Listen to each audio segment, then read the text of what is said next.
Hello and welcome to FPL Malbo. My name's Andy. On today's video, we're going to be having a look at how I did in Game Week 2. We'll be having a look at my watch list, which players are catching my eye at the moment, and we'll look at the team selection ahead of Game Week 3. If you enjoyed the video, then please subscribe to the channel, like the video, all of that good stuff is massively appreciated. Without further ado, we'll jump straight into it. So Game Week 2 was a slight green arrow for me. I actually thought before the Arsenal game that it was going to be quite a decent week for me, but Martinelli and Saka not getting any attacking returns meant that it finished on 55 points. Still not disappointed with that. I had a lot of players playing away from home. It's quite split, like first game week, a lot of players at home. Game week 3 that we're going into, a lot of home games as well. It meant I always thought that this week was going to be a little bit tougher. So delighted to get a green arrow. First and foremost, I did make a transfer and it wasn't for anybody who was on my watch list. Now I was expecting John Stones to be back, so I was happy to keep him in my team. And Gabriel was the one I was actually looking to get rid of in defence. Then John Stones was ruled out before the game week started. He's likely to be out until after the international break, so you're looking game week 5 or 6 maybe for him to be back. So I needed to make a transfer. Now, the only defender that I had on my watch list was Reece James, who's also been ruled out with an injury. So in the end, I went for Rico Henry. The reason I'd ruled him out in the first place as a potential option is because I didn't really like doubling up on the Brentford defence, but I couldn't see any other stronger options. I watched Brentford's first game against Tottenham and Rico Henry was really attacking, looked really good. The Brentford defence looked decent, and I'd already decided to play Turner this week, so I knew I wasn't going to be doubling up for this week at least. So it seemed like the kind of smart place to go. So going through the team, Turner in goal actually backfired for me, just 2 points for him, whilst I had Flecken on the bench with 6.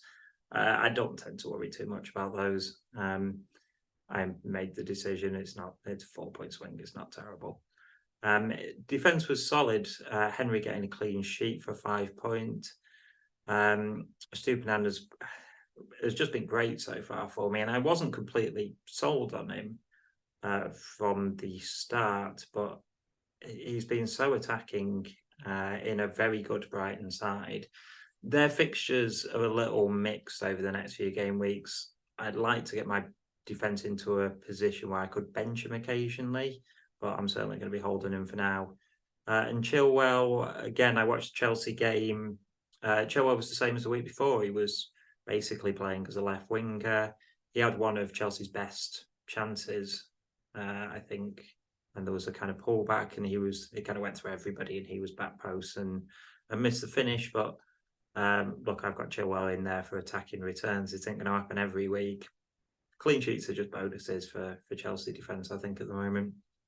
Onto the midfield, Mbeumo has just been superb for me. I think if you pick Matoma, that you've done equally as well. Some of the other 6.5s that look good on paper, like Eze, for example, I think has started the season well, but the FPL returns aren't there. I still think this is possibly the best option out of the two of them, but as long as keeps pulling the points for me, I don't mind.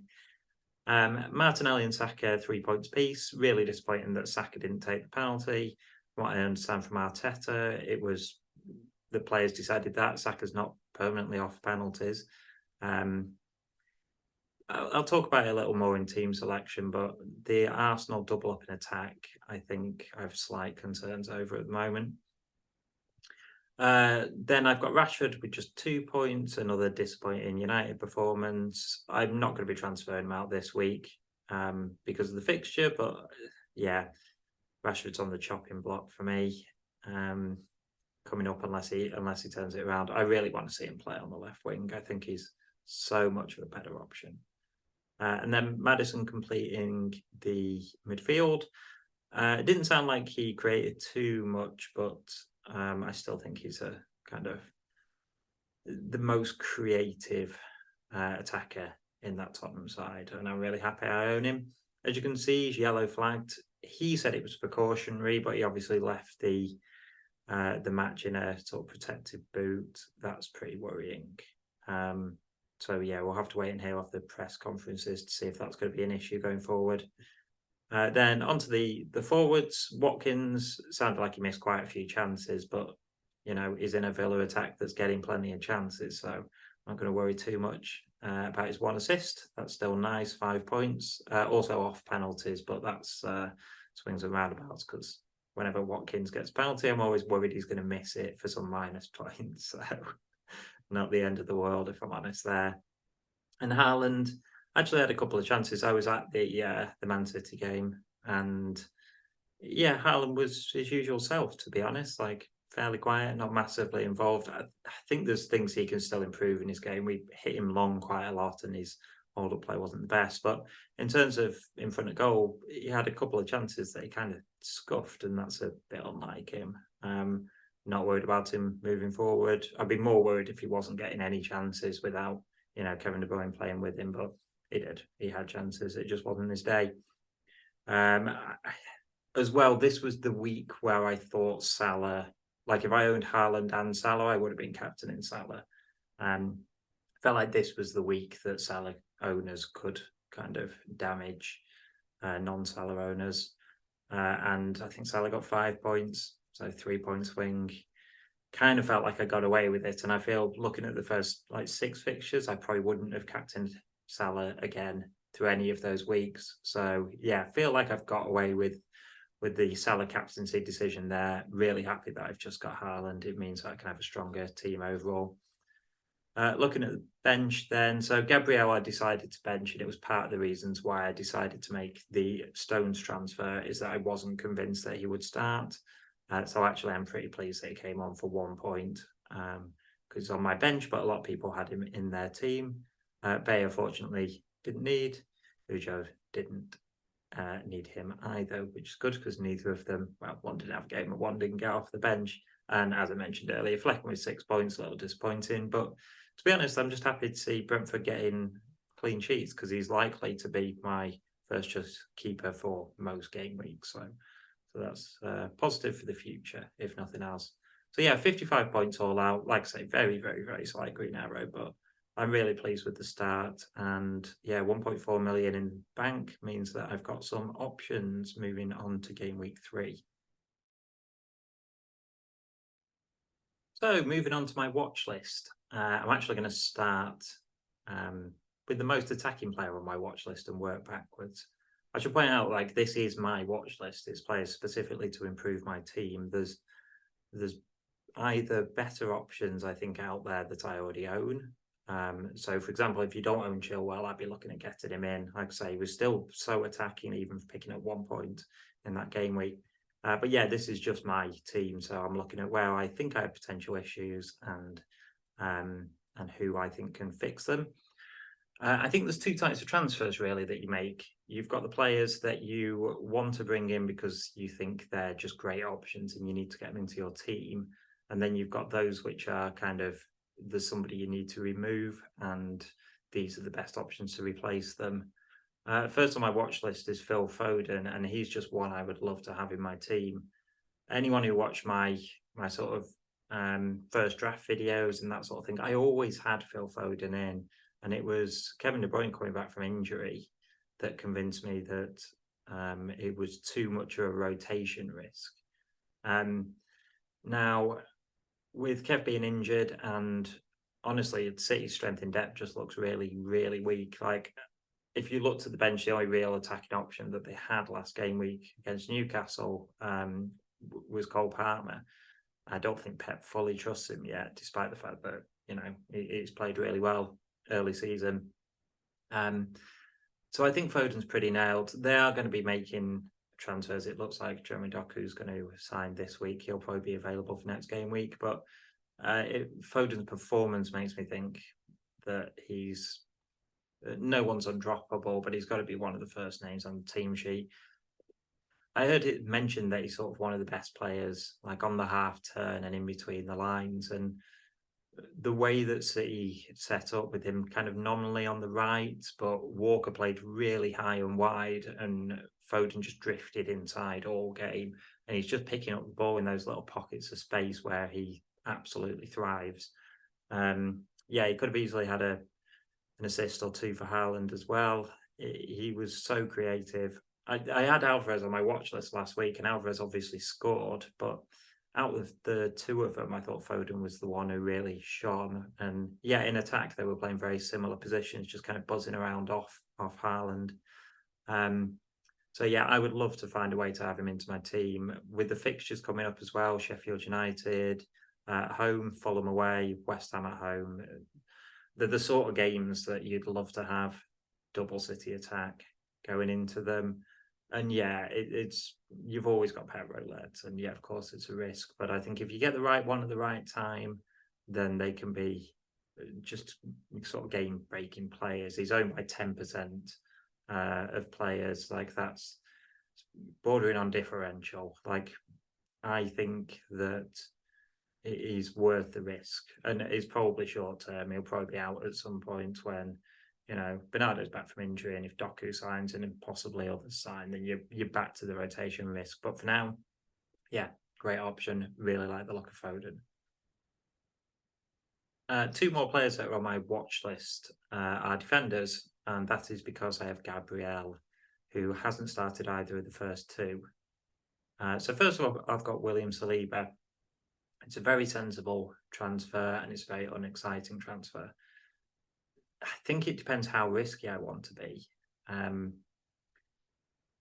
I think Gabriel is a better option than Saliba if they were both starting week in, week out. Now, obviously, they're not. Gabriel hasn't started the first two, but there's a little bit of me that thinks that with Zinchenko coming back, that could be Gabriel's route back into the team. I think the reason he's not been in the team is because instead of having the left back inverting, which is what Arteta had Arsenal doing all last season, really, he's had the right back inverting with Thomas Partey playing there. Now, that would mean that you kind of in defence, basically, if you were playing that back three and you're having Partey inverting from right back, it would mean Gabriel would have to be a left back, and I don't think that's something that Arteta wants to do. But I think if Zinchenko comes back in, and he did come off the bench, so he is fit, and Tomiyasu isn't available after his sending off, it could well be the same back four as last season, with Zinchenko inverting as the left back and Gabriel, Saliba, and then Ben White nominally right back, but kind of tucking inside to make it back three when in possession. Going for Saliba seems such a sideways move from Gabriel, but it means that it covers the Arsenal defence for me, and he's the one who's the most nailed. So it feels like a boring transfer for me, but it's probably the sensible way to kind of avoid the rotation risk. Because at the moment, just starting Gabriel is a risk. He's come off the bench for 2 1-pointers so far. So if I start him and he doesn't start, he's still likely to come off the bench to see out games, or, you know, just for the last few minutes. And yeah, the transfer to Saliba would get rid of that problem for me. So the second defender on my watch list is Gusto from Chelsea. It sounds like that's a more exciting pick on paper than the Saliba one, but I'm not entirely convinced that it kind of is. He is the replacement for Reece James in that Chelsea team. I think we've got one week of evidence, but he played a lot in pre-season. I think that Pochettino trusts him, but he's not Reece James. His attacking kind of output was a little bit non-existent against West Ham. He looks very tidy on the ball. He looks like a good defender. He's a good replacement for James defensively, but he's nowhere near going to match his attacking output. The reason that I'm looking at him is that he's 4 million. And at the moment, I think he's likely to continue starting in that Chelsea team. Their fixtures are really good, so I don't mind the double up at all in the Chelsea defence. The defence, I think, is still slightly gettable at, but I think the additions of Caicedo and Lavia are really going to improve that midfield. Obviously, Caicedo had a nightmare debut, but I think we expect that to improve going forward. So, yeah, Gusto, he's somebody that you could sit on your bench because of the cost of him, but I think at the moment he's likely to play, and with the Chelsea fixtures, he would probably start in my first team. Now, one of the reasons that I'm not massively excited about this move either is that, yes, it's great to free up funds for me. I would save another million on Gabriel. I've only got 1.4 million in the bank, and I'm not quite sure where to spend that.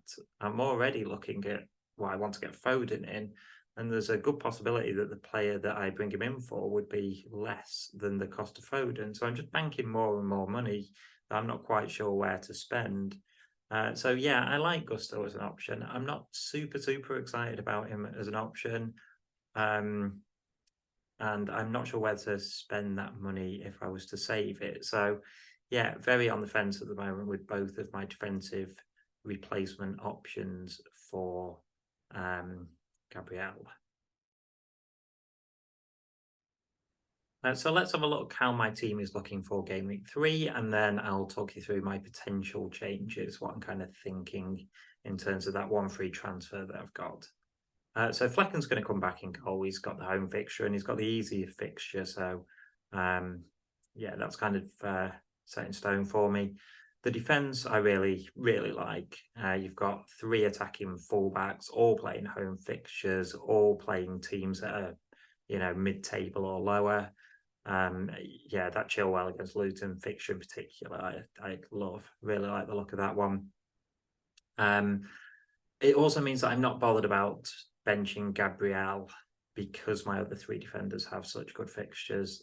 It would be Henry that I would probably bench if I thought Gabriel was likely to start, and mainly it's so I don't have double Brentford. I don't mind the fixture at all. I think Crystal Palace look like a really nice team that are going to slightly struggle for goals with Nozaha and, Elise being out at the moment as well. Going on to the midfield, Mbeumo completes my Brentford triple up at the moment. You've got the Arsenal boys Martinelli and Saka against Fulham. Martinelli is so much less exciting as an option, I think, without Jesus. He had a couple of half chances, but I think he gets isolated a lot. I don't think the link up with kind of Havertz playing as an 8 is as good as they had last season with Xhaka in there. And that might come over time, but I think it's definitely missing. And yeah, you used to get Martinelli and Jesus kind of interchanging position a lot, and I didn't see a lot of that either with Nketiah playing there.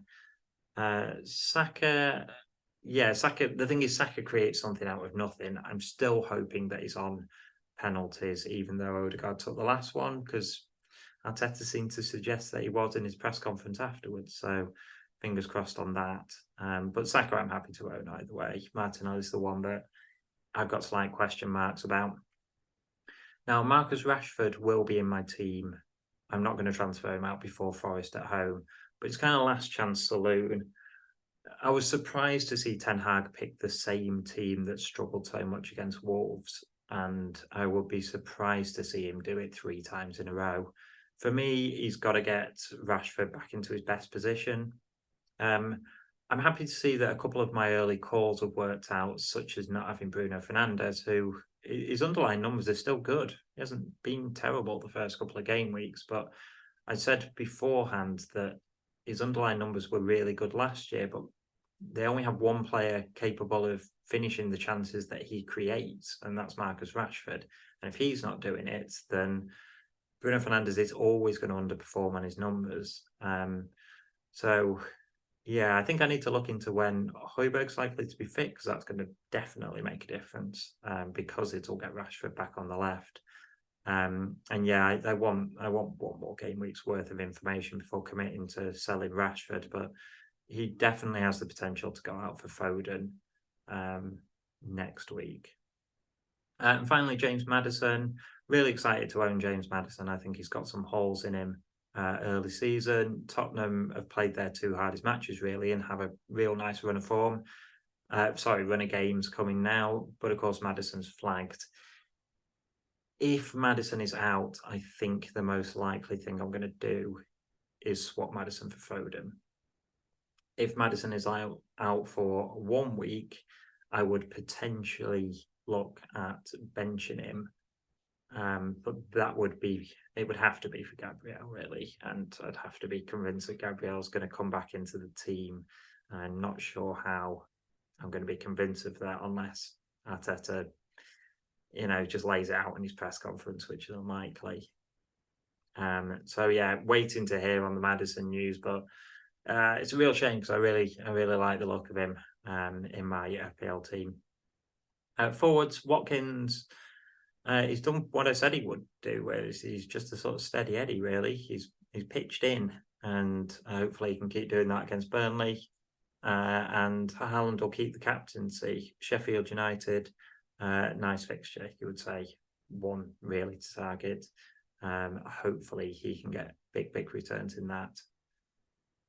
So yeah, most likely transfers I would say for me is, I think if everyone's fit, there's a good chance I will do nothing. If I'm feeling really risky, I will bring in Foden for Martinelli. That would be my kind of preferred options, nothing or Foden for Martinelli. If Maddison's going to be out for a few weeks, Foden will come in for him. And then there's also the possibility that I could make defensive changes. I think I would like to wait and see on Gabriel for 1 more week. It's helped me that he hasn't dropped in price yet. Like, I'm well aware that he is going to drop in price before the next game week. But, if he's only dropped 0.1 million, I'd probably suck that up and take it. I'd feel like swapping Gabriel from Saliba, it will leave me a benching headache for next week. I don't feel like it massively improves my team.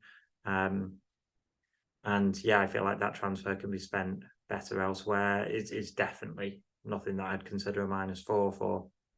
So yeah, I think in order of preference is at the moment roll a transfer or Foden in. And if any other problems come up, I'll have to have a look at that defence. So that's it for my Game Week 2 review and my Game Week 3 team selection. If you've enjoyed the video, then please give it a like and subscribe to the channel. Let me know in the comments what you think of my potential transfers, if there's any of them that you like more than others, or anyone that I may have overlooked completely. And I'll leave it there for now. Thanks for watching, and I'll see you on another video.